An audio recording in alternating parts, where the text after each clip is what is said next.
Bienvenido a esta sesión del curso acerca del afrontamiento del confinamiento desde un punto de vista cognitivo, donde veremos las diferencias que existen en todo el cerebro desde el plano de la neuropsicología a la hora de afrontar este confinamiento, esta situación de aislamiento social en la que muchos países estamos envueltos. Mi nombre es José Antonio Rodríguez, soy graduado en Psicología por la Universidad de Almería y este es mi correo por si tenéis cualquier otra duda o cuestión.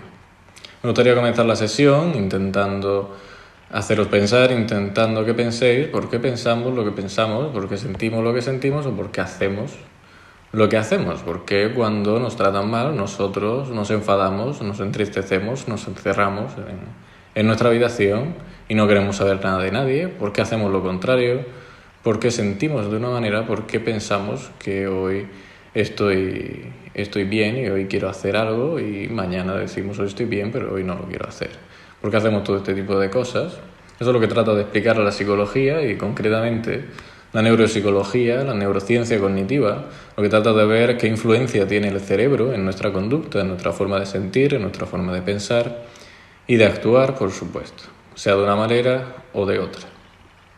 Por eso en esta sesión de este curso veremos en primer lugar qué es la neuropsicología, veremos siguientemente qué es la neurociencia cognitiva, sus diferencias aunque en muchos casos se tiende a solapar pero son distintas, veremos también cuál es la evidencia empírica que se ha dado del aislamiento en los últimos meses debido al COVID-19, veremos también cómo se afronta este tipo de situaciones desde el cerebro.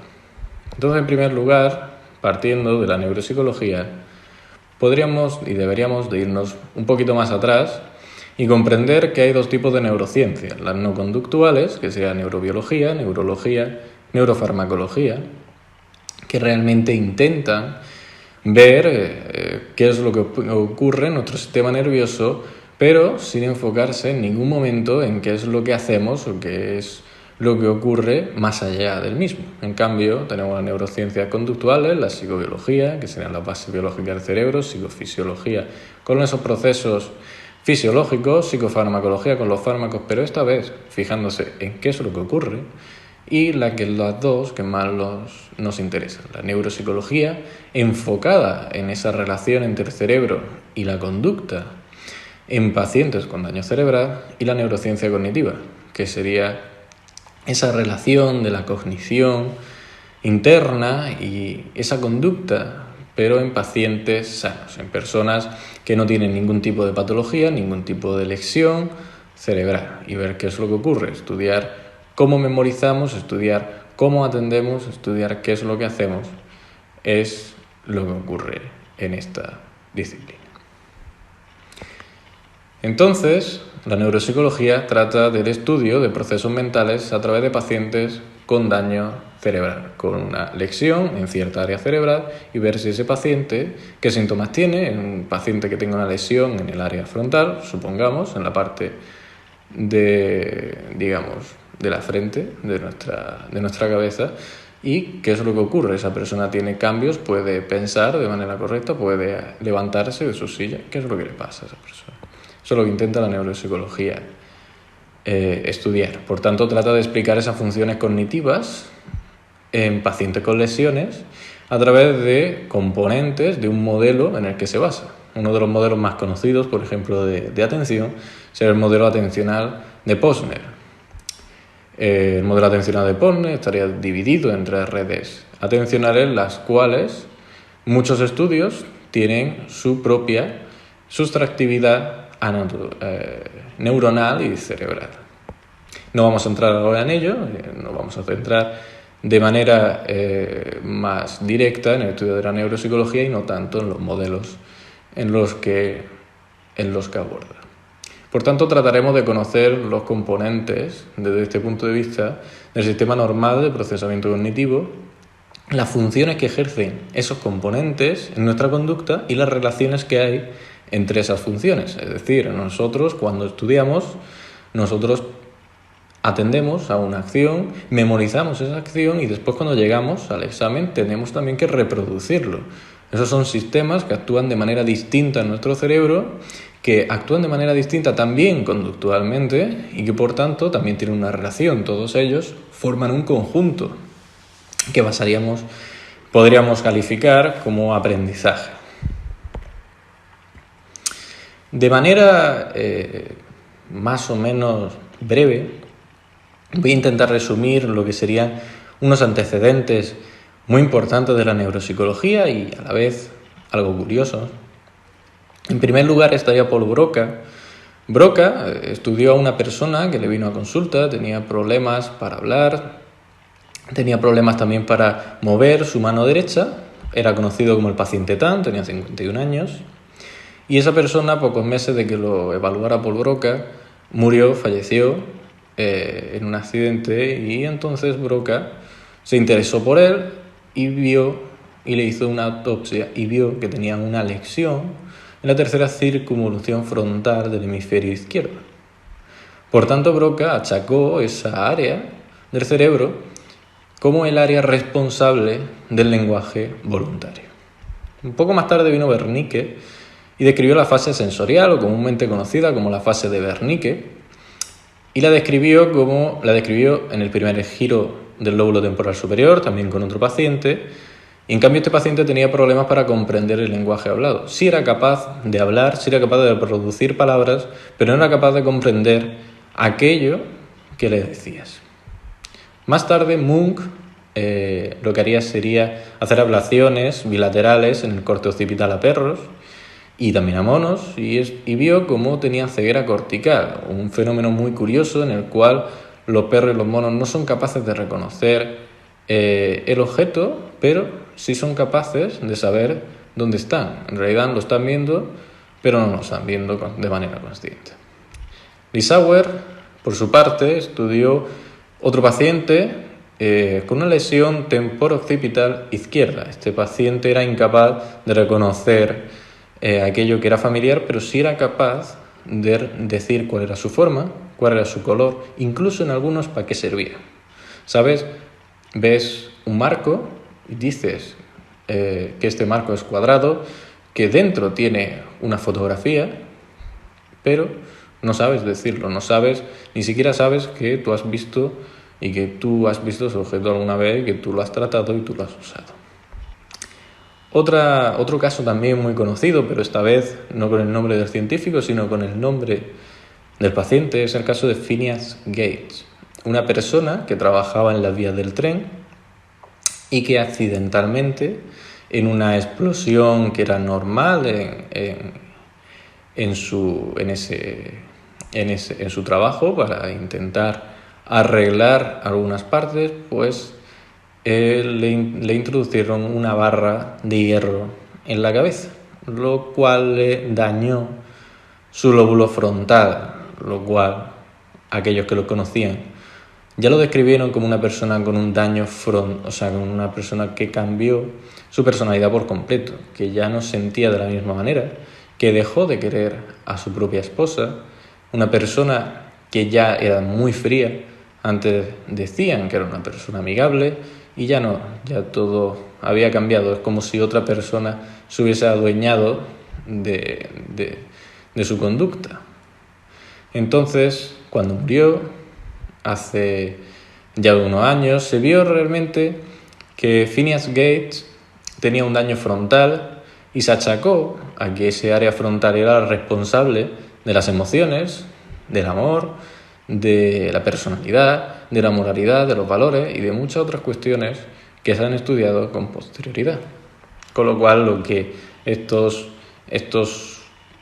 antecedentes de la neuropsicología son importantes debido a que todos tienen una lesión en algún área y eso lo achacan a un funcionamiento conductual determinado. Por tanto, los supuestos básicos de la neuropsicología sería, en primer lugar, la modularidad funcional, que sería que el sistema de procesamiento es más o menos independiente uno de otro. Un sistema de procesamiento para atender a un objeto es más o menos independiente que el de memorizar otro objeto. Modularidad anatómica, es decir, nosotros si lesionamos un área vamos a tener un déficit distinto a que si lesionamos otro área. uniformidad, que se refiere a la capacidad de generalización. Los seres humanos tenemos un cerebro muy parecido entre nosotros, y si lesionamos un área o está lesionada un área en un cerebro, seguramente esa misma lesión en otra persona causaría las mismas deficiencias que en la primera. Y por último, el cuarto supuesto sería la sustractividad, que sería que tras la lesión no se desarrollan nuevas funciones. Y ya vamos a pasar a ver qué sería la neurociencia cognitiva.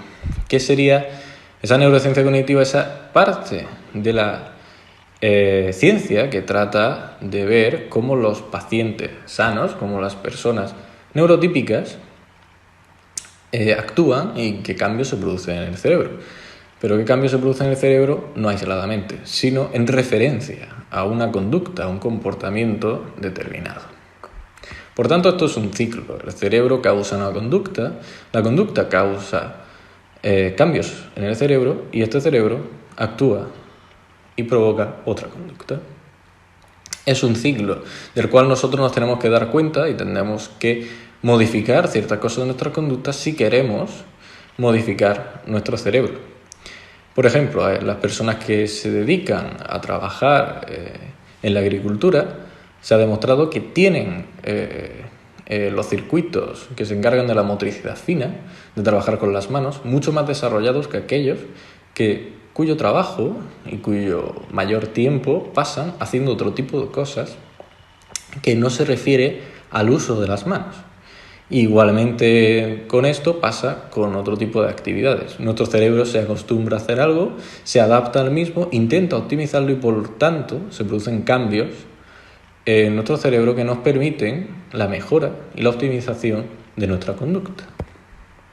Y esto es gracias a la neuroplasticidad, que es la propiedad que tiene nuestro sistema nervioso de modificar tanto su funcionamiento como su anatomía para reorganizarse en un contexto determinado ante cambios ambientales, lesiones o disfunciones. Es decir, nosotros, y esto ha pasado en muchos pacientes, algunos pacientes han tenido alguna lesión por un accidente cerebrovascular, pero eran jóvenes y con el tiempo su neuroplasticidad ha cambiado. Gracias a la neuroplasticidad han conseguido no recuperar al 100% aquella capacidad que habían perdido, pero sí recuperarla en un nivel básico en el que pudieran desenvolverse. Y esto es algo muy curioso, ya que solo con el tiempo se pueden no curar, pero sí paliar algunos de los síntomas de algunas enfermedades, de algunos trastornos.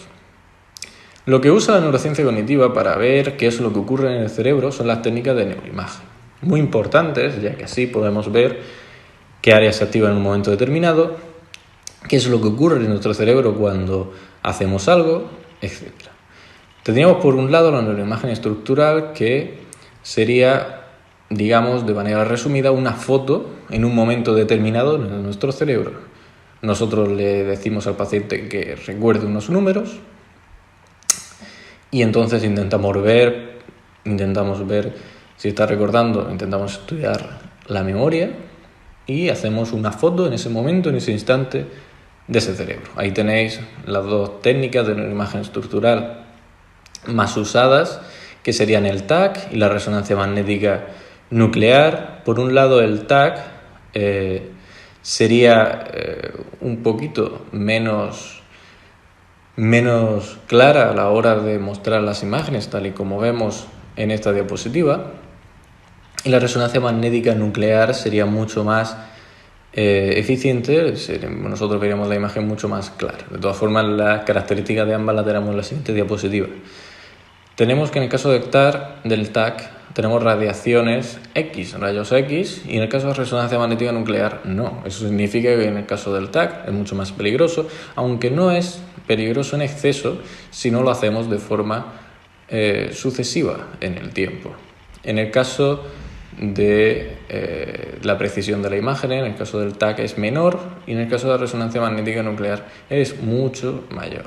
Aún así, algo malo tendría que tener, y es que el coste de la resonancia magnética nuclear es mucho más elevado y también tiene limitaciones, aunque también, al igual que el TAC, del uso de tanto prótesis o alergias al uso de contrastes. También la resonancia magnética nuclear, el periodo para hacer este tipo de técnica es mucho más largo y por tanto necesitamos más tiempo para echar, digamos, esa foto a nuestro cerebro. Y eso nos lleva a la posibilidad de tener menos pacientes con esta técnica. La sensibilidad aún así es distinta. El TAC es más idóneo para ver cuál es la calcificación de nuestros huesos, entre otras cosas, y la resonancia magnética nuclear sería más idónea para analizar tumores o otras enfermedades de estructuras como la sustancia blanca de nuestro cerebro. Después estaría la neuroimagen funcional, que dio su boom en los años 70 con el boom de la tecnología en general. Y lo que hace la neuroimagen funcional, más que una foto, es un vídeo. Intenta analizar esa relación, ese funcionamiento cerebral, lo podemos ver en vivo, podemos ver qué es lo que está pasando a través de una perfusión sanguínea, a través de analizar el metabolismo de la glucosa, el consumo de oxígeno, la actividad de algunos neurotransmisores.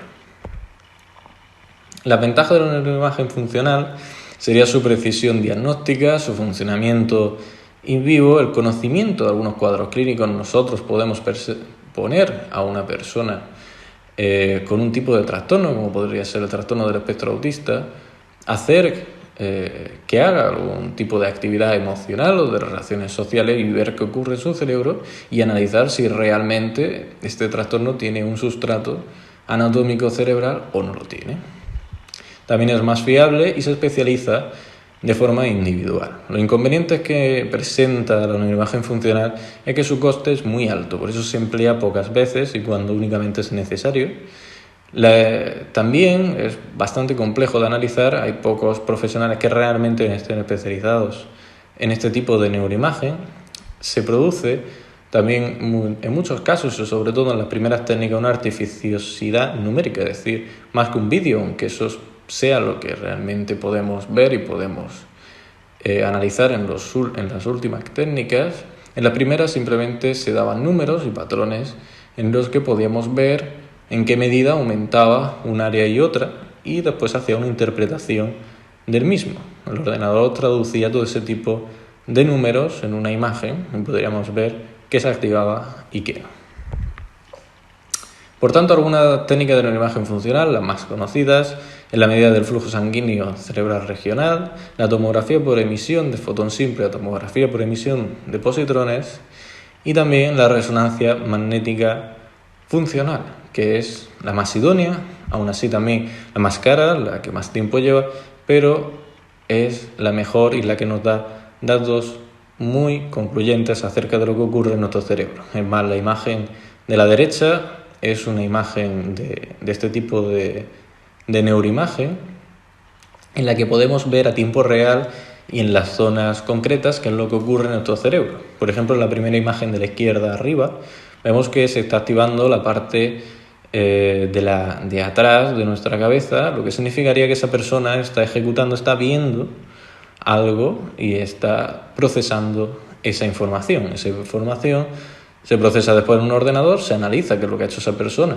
y qué es lo que se ha activado en el cerebro y se concluye en qué áreas son las responsables de X función o de X conducta. Por tanto, gracias a todas estas imágenes se ha llegado a un consenso hay distintas clasificaciones, pero se ha llegado a un consenso acerca de lo que es el área frontal, lo que es el área parietal, que en cambio estaría la parte de arriba del cerebro, el área occipital que estaría detrás, y las dos áreas temporales que estaría a la izquierda y la derecha de nuestro cerebro. Aunque hay distintas clasificaciones y quizá las áreas son un poco obsoletas, aquí vemos por ejemplo distintos tipos de áreas, la corteza primaria, el área premotora y el área prefrontal que formarían el área frontal y así miles de áreas y de zonas donde hay cierta funcionalidad específica en la conducta.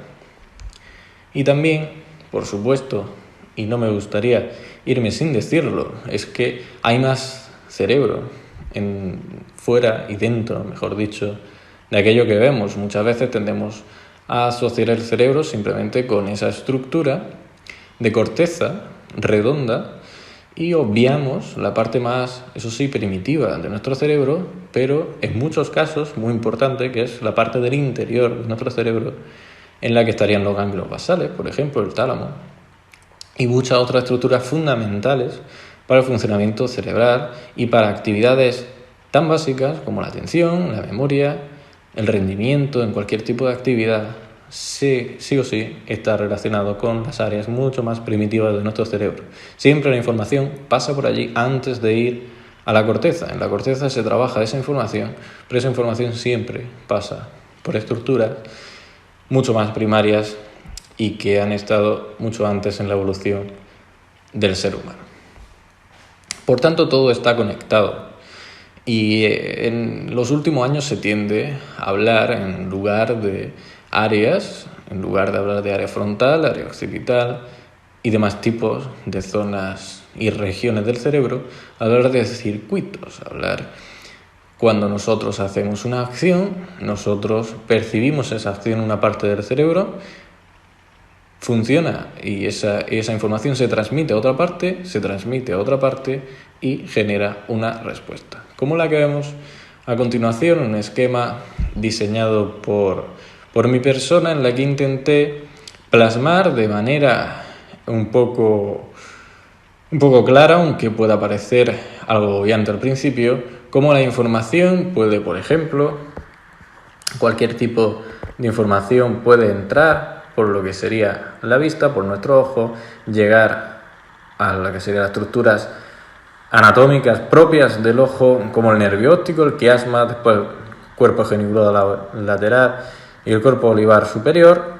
Siempre toda esa información va a llegar al tálamo, a excepción del olfato, que llega directamente a corteza. Siempre esa información va a llegar al tálamo y ya se va a distribuir a las distintas áreas existentes, el frontal, el parietal, para trabajar sistemas de memoria, sistemas de lenguaje, sistemas de motricidad, sistemas visuales o de planificación motora, que es distinto. Luego tenemos unas áreas muy especificadas para planificar nuestro movimiento y otras áreas muy específicas para actuar con ese movimiento que hemos planificado.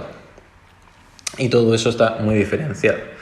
Y después, lo importante es que entre por donde entre la información y vaya por donde vaya la corteza, después va a dar una respuesta. Al fin y al cabo, el inicio y el final sigue siendo el mismo. Pero bueno, después de dar casi media hora de conferencia, creo que muchos os estaréis preguntando de qué vale saber todo este tipo de información, de qué vale saber cuál es el sustrato cerebral en cuestión. Y es que, bueno, la verdad es que ya es hora de comenzar con la parte de cuál es la evidencia empírica del aislamiento en los últimos meses y relacionarla con todo lo que hemos visto. Un estudio de nuestro cerebro muy conocido en la actualidad y que es muy interesante, es el de la resiliencia y neurociencia en COVID-19. Hace muy pocos meses que salió a la luz y fue un análisis descriptivo de la situación en España, en México y en Chile, con un total de 784 personas. Se hizo un análisis descriptivo tanto del estrés como de la resiliencia y, como todos podemos prever, el estrés aumentó como rasgo, es decir, las personas mostraban el estrés como rasgo en niveles muy superiores a lo que hacían anteriormente, y la resiliencia no estaba en niveles bajos, pero sí parecía que estaba decayendo. Aún así, la conclusión que se sacó de este estudio es que había personas en cuyos ambientes familiares, donde habían pasado esa cuarentena, esa situación de aislamiento, promovían vínculos significativos, hacían deporte, llamaban a sus amigos, jugaban al ordenador con sus amigos, intentaban interaccionar socialmente, intentaban moverse, estudiaban, hacían cosas que les serían útiles para un futuro, y esas personas mostraron significativamente menos estrés y mucha más resiliencia en la escala que aplicaron. Es decir, esas personas tenían mejor capacidad para actuar y se sentían mucho mejor que las personas que se quedaron en ambientes mucho menos significativos que los primeros. Por tanto, me parece interesante también mencionar algunos estudios, y fueron los primeros realmente que han estudiado la relación entre nuestro bienestar o malestar psicológico en situaciones de aislamiento social, que serían los estudios que se han hecho en cárceles acerca de los presos que han estado en cárceles en aislamiento social completo. Y es que el aislamiento social completo se ha visto que es extremadamente dañino para nuestra salud, para nuestro cerebro, y es algo que, bueno, es cercano, no es lo mismo, pero es cercano a lo que hemos vivido en nuestras propias casas y genera malestar físico, como hemos vivido en nuestras carnes. Por ello hay muchos estudios de encarcelamiento que concluyen que las cárceles no tienen que ser el objetivo final de la persona, sino que las cárceles tienen que acoger valores de pertenencia, de diálogo, de cooperación, de rendición de cuentas. Es decir, valores más allá de lo que puramente se está viviendo, para intentar que esa persona no genere tanto malestar físico y tanto malestar psicológico como el que podría llegar a tener sin ningún tipo de actividad mental. Y después, analizando todos los estudios importantes y no importantes que han nacido en este último año, vemos que este confinamiento debido al COVID-19 ha hecho que nos genere mayor ansiedad en nuestra vida, que tengamos más malestar físico y psicológico, que en algunos casos lleguemos a la depresión, aunque también habría que puntualizar que no todo es depresión, estar triste no es depresión, pero lo veremos más adelante, que el estrés ha aumentado, que ahora las personas figuran con problemas de sueño, ya sea no dormir o dormir en exceso, y sobre todo hay estudios sumamente lamentables como que parece ser que reconocemos peor las emociones ahora que hemos estado en una etapa en la que no hemos interaccionado socialmente de forma tan significativa como antes. Aún así creo que se puede ver la luz al final del túnel y quizás no todo es malo. Es decir, a partir de este confinamiento hay cosas también buenas. Las víctimas de bullying se han fortalecido, los docentes, entre otros profesionales, han disminuido su burnout o síndrome de quemado, en el que se veían agobiados en el trabajo, fundidos en lo que estaban haciendo, y le ha servido de relajación para centrarse y en un ambiente seguro como es el hogar poder trabajar y poder hacer lo que realmente a uno le gusta, que es su trabajo. Hemos fortalecido también lazos sin darnos cuenta. Hemos visto que no tener a una persona como nuestro mejor amigo puede ser muy importante para nosotros, y en algunos casos, aunque no lo hayamos percibido y no nos hayamos dado cuenta, hemos mejorado la relación con esa persona y seguramente sea mucho mejor cuando volvamos a esa nueva normalidad. Y también hemos aprendido, y creo que es lo más importante de todo esto, a convivir con nosotros mismos. Al fin y al cabo nacemos solos, tenemos que aprender a vivir con nosotros mismos, y creo que es lo más difícil en la vida. Te puedes llevar bien con una persona, pero tienes que aprender a vivir contigo mismo, que al fin y al cabo nunca te vas a poder quitar de encima. Y ya siguientemente, decir que todo esto tiene un impacto cerebral desde la neurociencia, aunque es cierto que ahora mismo no se ha podido estudiar, primero porque la situación no lo permite, y segundo, porque ahora mismo los estudios no serían concluyentes. Deberemos ver cuando pase toda esta situación del todo, analizar qué es lo que ha pasado en nuestro cerebro, pero seguramente todos los estudios previos acerca de qué áreas modulan socialmente, de qué áreas modulan la gestión emocional, seguramente todo ese tipo de circuitos cerebrales se hayan visto afectados. De todas formas, no podemos sacar una conclusión concreta y exacta de lo que ha sucedido internamente. Llegando a este punto, ya me gustaría ver cómo el afrontamiento a este a este reto como es el aislamiento social se ve desde un punto de vista cerebral. Y es que es recomendable que ahora que estamos en casa, que pasamos más tiempo en casa que nunca en nuestro hogar, recomendable que nos alimentemos y que nos hidratemos bien, porque eso no solamente es un consejo barato, como dirían muchos, sino que realmente tiene su evidencia empírica acerca de esa mejora de la función ejecutiva. Y con función ejecutiva me refiero a la mejora de la capacidad de memorizar, de la capacidad de atender, de la capacidad de tomar decisiones en nuestro ambiente.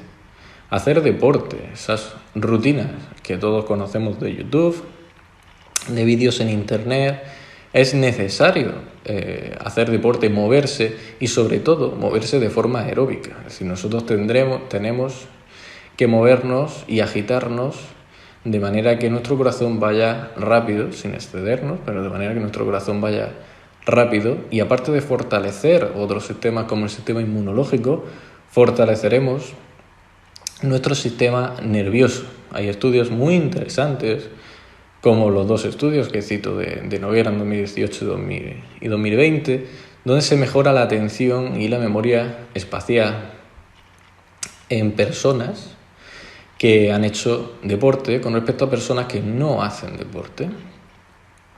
También practicar técnicas de relajación. Nunca está de más practicar técnicas como el mindfulness y técnicas que nos hagan estar con nosotros mismos, sentir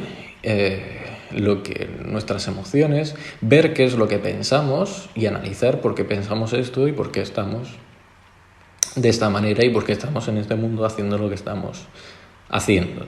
Que eso, científicamente, se ha demostrado que mejora la atención y la gestión emocional, entre otras muchas cosas. Y creo que si miráis en internet y buscáis un par de estudios científicos, por supuesto, y no consejos y nada más, creo que todo hay que basarse en la evidencia científica, podéis encontrar multitud de información acerca de este aspecto.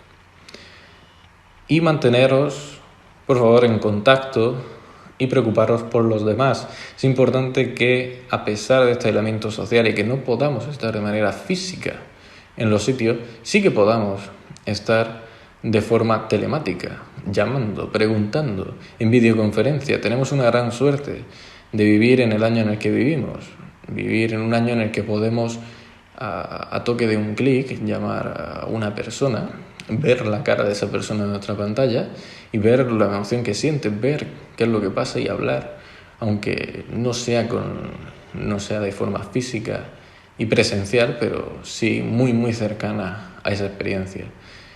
Y creo que esto os ayudará bastante. Y además se ha demostrado científicamente que este mantenimiento del contacto en situaciones de aislamiento mejora la gestión emocional de nuestras emociones y también, por supuesto, el bienestar psicológico. Por tanto, ya llegado a este punto, creo que merece la pena concluir esta presentación con los puntos más básicos que hemos visto. Y es que, volviendo al principio, volviendo a ver por qué pensamos lo que pensamos, sentimos lo que sentimos y hacemos lo que hacemos, creo que es necesario volver a decir que, nosotros tenemos un cerebro que genera una conducta, que es de una manera u otra. Recordemos otra vez que esto es un ciclo. Esa conducta va a hacer cambios en nuestro cerebro. Pero esa conducta puede ser de muchos tipos. Puede ser una conducta desorganizada. Podemos vivir en un ambiente desorganizado donde todos los folios estén en el suelo, donde no tengamos ningún tipo de orden, donde no tengamos metas de ningún tipo. O podemos elegir intentar adaptarnos a la situación, ver que no podemos hacer nada para volver a la situación de antes y volver a que todo cambie, ordenar nuestro ambiente, ordenar nuestra mente y, por supuesto, mejorar nuestro bienestar psicológico a través de esa ayuda. Nosotros tenemos que generar hábitos y tenemos que ver cuáles son las metas que queremos en nuestra vida e intentar pensar que, a pesar de esta situación de confinamiento, podemos seguir haciendo muchas de las cosas que nos gustan desde nuestra casa. Aún así, me gustaría concluir con una pequeña reflexión, y es que en una etapa de confinamiento, de aislamiento, lo que se espera y lo que se espera de nosotros es que no es que estemos felices. Nosotros no tenemos por qué estar felices siempre. Nosotros muchas veces intentamos ver que tenemos que conseguir la felicidad, tenemos que conseguir estar siempre bien con nosotros, pero ese no es el objetivo de la vida. Nosotros tendremos que ver que no han aislado en nuestras casas, no nos han permitido ver a nuestros amigos, ver a nuestra pareja, ver a nuestros seres queridos, no nos han permitido ir a hacer deporte, ir a hacer las cosas que nos gusten. Es normal que estemos tristes, es normal que en muchas ocasiones nos enfademos. Es normal que muchas veces no nos sintamos felices, puesto que esto no es lo que queremos. Es muy normal y es adaptativo. Es adaptativo porque no siempre tenemos que estar bien, y si, por ejemplo, fallece un familiar nuestro, lo lógico no es que tiremos cohetes. Lo lógico y lo adaptativo es que sintamos pena, sintamos angustia por ello.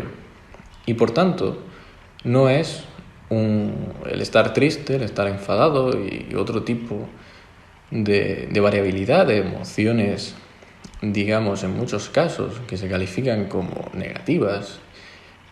Yo no la calificaría como tal. Yo creo que todas las emociones son adaptativas, todas las emociones son necesarias, y sin enfados, sin rabia, sin tristeza, no hay felicidad. La felicidad continuada sería si la vida fuese todo color de rosa, como se suele decir. Todo sería muy aburrido. Por tanto, querer ser feliz siempre no es adaptativo. Creo que en esta situación de confinamiento lo que debemos hacer es adaptarnos a lo que tenemos, adaptarnos, intentar enfocar nuestras metas acerca de lo que queremos hacer con nuestra vida, intentar adaptar todo. Si nosotros estamos estudiando y queremos tener más currículum para trabajar en un futuro, tendremos que seguir estudiando de forma telemática. No podemos, por mucho que nos enfademos, la situación no va a cambiar. Pero ese enfado es adaptativo. No nos pueden aislar, no nos pueden quitar todo esto y que nosotros estemos felices. Eso seguramente sería patológico. Y creo que ser feliz siempre no es adaptativo. Tenemos que intentar entender lo que hacemos, aceptar la situación que tenemos y enfocar nuestras metas y nuestra conducta en una dirección, a pesar de las emociones que sintamos. Las emociones que vengan, que lleguen, que las sintamos con fuerza. No solamente hay que sentir con fuerza la felicidad, también hay que sentir con fuerza la ira. Hay que ver cuando uno está enfadado, cuando uno está muy enfadado, y sentir bien esa emoción, aunque parezca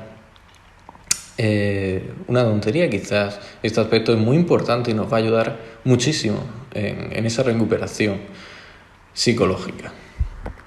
Por tanto, creo que como 3 consejos fundamentales después de esta sesión, hay que apuntar hacia lo que uno quiere, independientemente de la emoción que uno sienta. Hay que intentar adaptarse al entorno que ahora mismo tenemos, que es nuestro hogar, intentar organizarlo, intentar hacer rutinas, intentar levantarnos. Si tenemos clase por la mañana, intentar levantarnos, vestirnos como si nos fuésemos a la calle, sentarnos en el escritorio y hacer todo como si estuviéramos en la biblioteca de barrio. Y entender que lo que vas a sentir puede ser con muchísima variabilidad. Ahora mismo puedes estar feliz, o ahora mismo puedes estar triste porque estás en una conferencia que quizás no te guste. No lo sé, yo tampoco lo sé. Pero tú debes sentir esa emoción y debes aceptarla como tal, y no debes intentar ser feliz siempre, porque esa felicidad lo único que te va a llevar, ese intento de felicidad mayormente, solo te va a llevar a la angustia, al estrés, a la ansiedad, y nunca te va a llevar a un buen camino y hacia tus metas. Plantéate lo que quieres en la vida, plantéate cómo quieres eso, e independientemente de lo que sientas, continúa hacia adelante. Adáptate al entorno y podrás conseguir todo lo que te propongas. Por tanto, ya concluyo mi presentación. Muchas gracias por estar ahí detrás de la pantalla. Cualquier duda, cualquier pregunta, estoy siempre disponible por el correo que veis en pantalla, jrr962@illumine.wal.es.